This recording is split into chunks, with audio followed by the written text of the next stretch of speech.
Nesta aula vamos falar do segundo tronco ou caminho de conhecimento do qual bebe este curso. Ele bebe as suas explicações teóricas na explicação da realidade, na explicação do ser humano da realidade, e muitos exercícios vêm diretamente daí. Estamos a falar do misticismo judaico, uma corrente de pensamento que também se perde no tempo. Chama-se Kabbalah. Kabbalah vem da palavra tradição, mas também vem da palavra receber. Basicamente, Kabbalah é um conhecimento místico que provém de várias escrituras que, embora sejam relativamente modernas em comparação à antiguidade deste sistema, o seu início perde-se também. Perde-se na tradição judaica, que é religiosa e mitológica.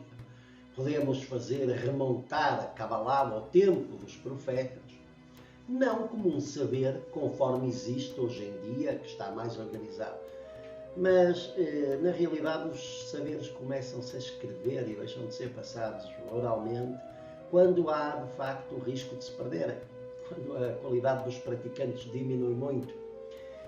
O mundo muda muito, os seus praticantes também, então foi necessário sintetizar muita coisa. Também porque hoje em dia há muito mais pessoas que leem. Estamos a falar hoje em dia, mas a realidade é que a Kabbalah foi sintetizada a nível escrito, conforme a conhecemos hoje, embora os livros que lhe tenham dado origem sejam mais antigos. Ela foi sintetizada a partir do século XII na Península Ibérica, Espanha e Portugal, com Moisés de León, com Abraham Abulafia, Espanha, com Moisés Cordovero, que passou de Espanha para Portugal, com Isaac Luria, e depois a Kabbalah migrou para Safed, na Terra Santa, Israel. A Kabbalah explica o universo, utilizando um glifo muito conhecido que já todos devem ter ouvido falar, pelo menos aqueles que já procuram o misticismo ocidental há algum tempo. E esse glifo é a árvore da vida, Etz HaChaim, Etz, a árvore HaChaim, da vida.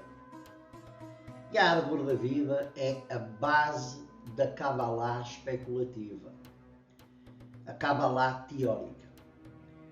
Contrariamente ao que muitas pessoas pensam, a Kabbalah é um saber que antecede a cultura judaica. Ela nasce na cultura assíria, nasce na Babilónia, também durante os tempos do cativeiro, e é antecedida pelo saber do Antigo Egito. Ela vem, e muitos dos seus princípios são muito semelhantes aos princípios herméticos. Mas é preciso entender que as comunidades judaicas não viviam de uma maneira isolada. Encontramos muitos traços do neoplatonismo, encontramos muitos traços da cultura pitagórica nas várias disciplinas da Kabbalah. A Kabbalah foi influenciada e influenciou muitos outros saberes. O facto é que ela é um saber extremamente antigo, baseado em pessoas extremamente sérias, dentro do misticismo judaico. A Kabbalah não pode ser estudada fora da mindframe judaica, de uma maneira pura. Infelizmente, houve muita deturpação da Kabbalah, muita má interpretação e algumas invenções autênticas, feitas nos tempos modernos, fora dos ciclos judaicos.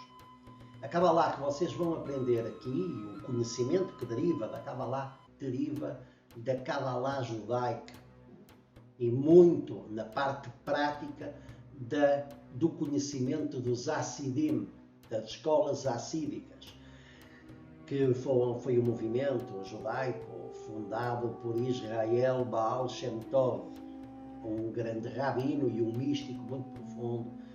E relativamente à Kabbalah judaica, no que diga respeito à sua parte prática, a Kabbalah Maasit, os conhecimentos vêm diretamente das fontes judaicas. Na Kabbalah que vocês vão estudar, e serão dados cursos de Kabbalah puros, para vocês conhecerem este saber que eu estudei durante muitos anos, diretamente essas fontes, diretamente da Kabbalah Society, as obras de Zev Ben Shimon Halevi, diretamente das obras de Aryeh Kaplan, com André Moshe Pereira, também na Ora Haim, ou seja, também na Beit Kadoshim, diretamente de fontes judaicas. Naturalmente que hoje em dia tem muita explicação do que é a Kabbalah.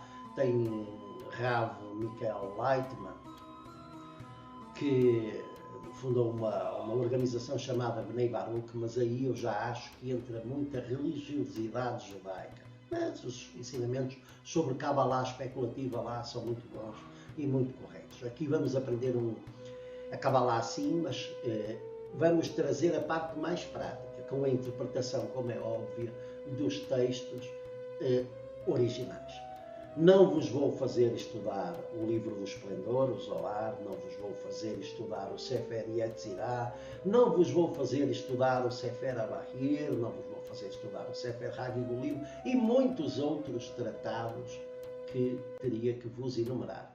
Mas saibam que eu os estudei e com quem tinha competência para os ensinar. É muito difícil dissociar a Kabbalah da Torá, mas tal a Torá é a Bíblia judaica mais conhecida sob o nome de Tanakh, a Bíblia judaica, e a Torá é a lei judaica. Mas é possível fazê-lo fazendo uma adaptação fora da mindframe 100% judaica. A Kabbalah é um conhecimento da humanidade e o seu valor é inestimável.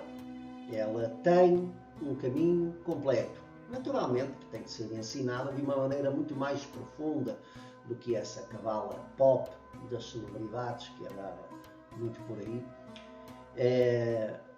A Kabbalah tem conhecimentos que obrigam ao que o seu praticante desenvolva técnicas meditativas muitíssimo avançadas. Hitbodedut, que se chama o nome da meditação na Kabbalah, mas há que estudar Kavanah, há que estudar muitos outros sistemas que no momento certo vocês vão entender. Quero que saibam que eu os estudei, que os pratiquei e os pratico. A minha doutrina principal é Kabbalah e Hermetismo moderno. Elas as duas combinam-se. A Kabbalah deu e continua a dar grandes frutos e continuam a ser produzidos trabalhos bons hoje em dia. Os trabalhos de Abraham Abulafia no passado, Isaac Luria, os trabalhos de Chaim Vital, os trabalhos de Moisés Cordovero são textos densos e rabínicos que dificilmente uma pessoa comum os consegue ler. Então, se recuarmos aos tempos de Akiva e aos primeiros tempos dos místicos judaicos, então há que entender muito a mindframe, ou seja, o pensamento judaico, perceber como eles viviam, saber como eles pensavam, ter conhecimentos do hebraico bíblico para fazer esse estudo. Ou seja, isso será muito mais do que aquilo que este curso pedirá de vocês. Se bem que no estudo da Kabbalah, nos cursos que serão dados específicos para isso, ser-vos-ão ensinadas ferramentas para que vocês possam entender a Kabbalah de uma maneira mais profunda. A Kabbalah continua a ser uma sabedoria viva. Ela apresenta trabalhos práticos que nem todos eu posso entregar desta maneira, especialmente os trabalhos da Maaseh Merkavah, que são os trabalhos da Merkavah. A Merkavah, a visão dos profetas, que é um tema muito profundo. Os Akalot são os palácios celestiais, mas ainda hoje em dia a Kabbalah continua a produzir grandes místicos. Normalmente são encontrados dentro do misticismo judaico. Fora do misticismo judaico nem sempre é fácil encontrar uma Kabbalah verdadeiramente revelada, contrariamente a alguns livros que têm esse nome, e encontramos lá um sem número de disparates. Esta Kabbalah não é a Kabbalah da Golden Dawn. Esta Kabbalah não é a Kabbalah ensinada por Eliphas Levi, que vem da Kabbalah de Lenin e de Kirsha. Não. A Kabbalah que vocês aprendem aqui, os fragmentos que são aqui ensinados, vêm da tradição judaica, foram ensinados por Rav Mekubalim, ou seja, mestres cabalistas, e foram estudados por mim e continuam a ser durante muitos anos. Já leva várias décadas este estudo. Há erros patéticos fora da tradição judaica. Quando vocês estudarem Kabbalah, se quiserem complementar os vossos estudos fora daqui, escolham a tradição judaica para estudar. Eu não nomearei organizações fora das instituições judaicas, mas o conhecimento é sempre incipiente, mal interpretado e tem muitas invenções, que de maneira nenhuma nunca pertenceram a Kabbalah. Há instituições que atribuem cores à árvore da vida, que atribuem determinado tipo de cores e escalas de cor. Nunca a Kabbalah original falou de nada disso. Nunca isso foi minimamente focado. Depois há outros que também trocam as colunas e fazem corresponder as sefirot absurdamente e contra todos os textos rabínicos. Dão a árvore invertida, ou seja, consideram Gevurah o braço direito. Se vocês forem estudar a Chabad, se vocês forem estudar os textos rabínicos de Kabbalah, nunca na vida Gevurah foi no braço direito, nem o lado direito do corpo. Gevurah e toda a coluna de Gevurah é do lado esquerdo. Essa coluna é vista de frente para o templo de Salomão, e são as duas colunas, a direita Jaquim e a esquerda Boaz, e o ser humano está centrado olhando para lá, no seu interior. Eles, ao trocarem, viraram o boneco para cá e mantiveram as colunas, ou seja, simplesmente houve um erro tão simples como não considerar um sistema com eixos interdependentes e, ao rodarem, terem que rodar também os eixos das colunas. Ao virarem o homem para cá, tinham que virar as colunas também, e não o fizeram. E então foi construída toda uma doutrina com muitas explicações totalmente absurdas sobre isso, e é isso que aparece na maioria dos estudos da Kabbalah nas escolas herméticas ocidentais. Isso é simplesmente falta de informação, porque se forem estudar a Kabbalah de Adam Kadmon, ou seja, do homem original, e as verdadeiras correspondências que são dadas pela tradição judaica, elas são as que são.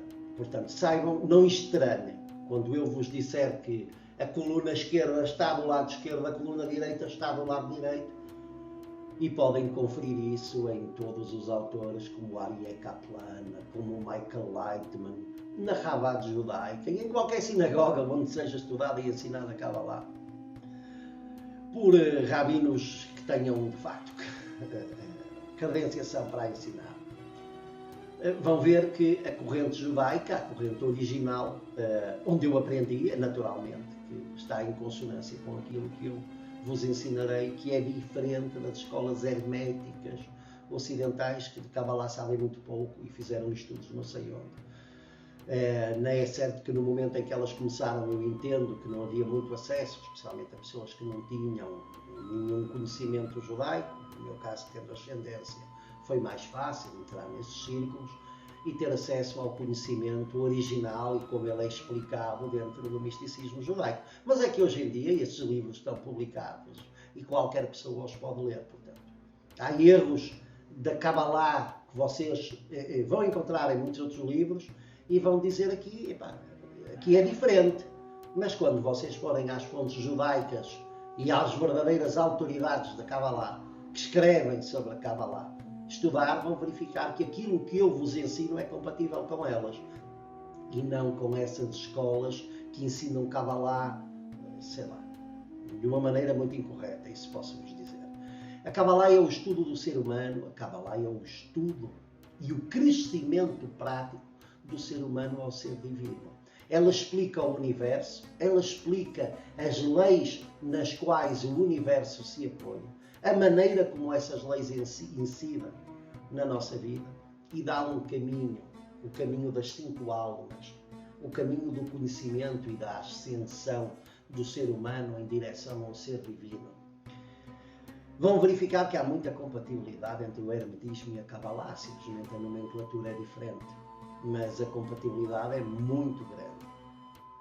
Claro, quando falamos da Kabbalah original, naturalmente. Vão aprender exercícios práticos, algo raro de encontrar na Kabbalah, exercícios de autodesenvolvimento que serão incluídos neste curso, que virão dessa fonte da tradição judaica. É importante que vocês também saibam que a base da alta magia ou da magia cerimonial nas tradições ocidentais é a Kabbalah. Ponto, final, parágrafo. Não há alta magia sem Kabbalah. Todos os símbolos da alta magia vêm da Kabbalah. As entidades conjuradas vêm da Kabbalah. Os nomes das entidades conjuradas vêm da Kabbalah. Eu não vos vou ensinar aqui alta magia baseada nos pretensos grimórios salomónicos, como se ensina também muito por aí. Porque esses grimórios são todos falsos. Nenhum desses grimórios foi escrito por Salomão, aliás, toda a gente sabe isso. Nem a alta magia judaica tem nada a ver com aquilo que é apresentado nessas áreas de Goécia, no Lemegeton. Basicamente, escritores convertiam ensinamentos que saíam da Kabbalah e criaram uma parafernália de grimórios, uns melhores, outros totalmente ridículos. E tudo, na altura, o ápex da virtude mágica era que aquilo fosse da arte do rei Salomão. Nunca o rei Salomão fez ritual nenhum daqueles. Não está nada citado. Não há nenhuma prova que aquele tipo de conhecimento fosse utilizado por Salomão, e há muita que não era utilizado por Salomão. Salomão utilizava as chaves da Kabbalah Ma'asit, da Kabbalah prática. E algumas dessas chaves eu posso dar publicamente, infelizmente muitas não. Obrigam a que vocês fossem meus alunos diretos. É essa Kabbalah que vocês vão aprender. Kabbalah como misticismo judaico. Uma herança da humanidade, de um património que foi preservado pela cultura judaica, no seu muito rigor, no seu muito conhecimento e no seu muito estudo. Essa é a Kabbalah, essa é a tradição que vocês vão aprender neste curso, que vem diretamente das fontes que verdadeiramente são autoridades na Kabbalah. Contrariamente a muitos outros livros, onde vocês vão encontrar uma Kabbalah totalmente distorcida e interpretada pela ordem hermética da Aurora Dourada, que embora tenha tido um excelente trabalho noutras áreas e tenha produzido escritores com muitíssima qualidade, na área da Kabbalah espeta-se ao comprido. Não vale a pena dizer mais nada. Inventam muita coisa, interpretam coisas erradas, dão erros simples, e o importante, o fundamento, o treino místico, eles foram buscá-lo à yoga. Para quê? Porque nunca tiveram um Rav Mekubal, um mestre cabalista, a ensiná-los. Por isso eles não utilizam as meditações cabalísticas e vão buscar à yoga e ao sistema oriental algo que existe perfeitamente no sistema judaico. Só que eles nunca o aprenderam. A Kabbalah deles vem de onde vem a Kabbalah europeia. Alguns conhecimentos de uma Kabbalah cristã da época renascentista em Itália, e a Kabbalah de Lenin, a Kabbalah de Kircher, a Kabbalah de Eliphas Levi, a Kabbalah de Papius, que basicamente bebem todas dessas fontes. Esses erros eram comuns, mas hoje em dia não fazem sentido nenhum. De maneira que aquilo que vocês vão aprender e a parte de Kabbalah que vai ser introduzida neste curso vem do saber judaico da Kabbalah, do seu saber original, sem erros, sem interpretações e sem modificações. Vem como aquilo que é. Portanto, a Kabbalah é o segundo ramo do saber no qual este curso apoia. E vai trazer-vos experiências fantásticas, explicações e muito sobre o que pensar e muito sobre o que refletir, num caminho de aperfeiçoamento que vos transformará em pessoas melhores. Na próxima aula vamos falar do cristianismo esotérico. A mensagem de Jesus, para além daquilo que se ensina nas igrejas. Não que a mensagem nas igrejas seja má. Uma coisa é a mensagem que se ensina nas igrejas atualmente. Outra coisa foram os graves erros que as igrejas cometeram, e algumas cometem, ao longo dos tempos. Eu não vou estar aqui a criticar, não é preciso criticar. Todos estudamos história e sabemos o que são cruzadas e inquisição, como sabemos o que são igrejas hoje em dia que querem muitos fiéis que lhes cobram o dízimo, a pessoas que não podem pagar. Isso não é cristianismo, nem é cristianismo esotérico. O cristianismo que vocês vão aprender aqui é bem diferente e tem a ver com a mensagem mais pura de Jesus Cristo. Também não tem nada a ver com essas coisas hoje em dia que dizem que canalizam Jesus Cristo. Eu deixo essas filosofias soft para os grupos que se dedicam a estudar coisas que um médium qualquer afirma que fala pela voz de Jesus. Se Jesus quiser falar no mundo, não precisa de médiums. Ele próprio faz-nos saber aquilo que nós devemos saber. O cristianismo esotérico é um contacto mais íntimo com Jesus. Não precisa de médiums, não precisa de mestres, precisa de vocês. Foi o próprio Jesus que disse: eu estou mais próximo que o comprimento do vosso braço. E é desse Jesus que eu falarei. Não só do grande mestre, mas daquele que habita dentro de vocês, que está mais próximo que o comprimento do vosso braço e que, segundo a sua promessa, estará connosco até ao final dos tempos. Mas isso será matéria da próxima aula. Até lá.